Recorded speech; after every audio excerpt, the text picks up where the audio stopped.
మరి అవగాహన రాకుండా నేను మాట్లాడేసి నా తర్వాత అనుభవజ్ఞులైన మహాజ్ఞానులు మాట్లాడేసి ఇంతక యోగేశ్వరుడు గారు 94 నుంచి అంత మహత్ప్రయాణం అంతటి జ్ఞానాన్ని మీ అందరికి అందించేసి ఊరికే వెళ్ళాలా మేమందరం? మీరందరూ వింటారా, పాటిస్తారా? మన భవిష్యత్తుని కాపాడడానికి మీ అందరూ ఈరోజు మీ యొక్క శిరస్సుని ఇది హైందవంలో ఛత్రపతి శివాజీ సంభాజీ పెద్ద పెద్ద పెద్ద పెద్ద ప్రాణ చర్మలు చేసిన కారణాన్ని మా రక్తంలో ఉందని జోగులాంబ సాక్షిగా రుజువు చేస్తాను. ఈరోజు రుజువు చేద్దామా? రుజువు చేద్దామా? మీరందరూ గట్టి గట్టిగా నాతో పాటు మాట్లాడుతూ ఉంటేనే మా తండ్రి మహాముఖ్యంటి అక్కడ వేదాల మీద నాట్యం చేస్తూ ఉంటాడు. రుజువు మాట్లాడుతున్నారు అక్కడ. భారతదేశంలో రానున్న రోజుల్లో మారుతున్న అక్కడ సనాతన వైభవాన్ని కాపాడుతారు అక్కడ.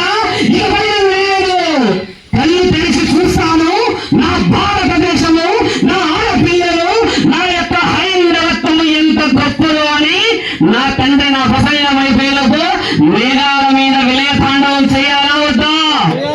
మరి చేయాలంటే మీరందరూ మనస్సాక్షితో పాటు మనస్సుని అంతఃకరణ శుద్ధిని నీ ఆత్మనన్నిటిని ఈ రోజు ఈ అష్టకిరణ క్షేత్రంలో పెడితేనే ఇక్కడ లక్ష్మీమాత ఉందని నేను వెళ్తాను.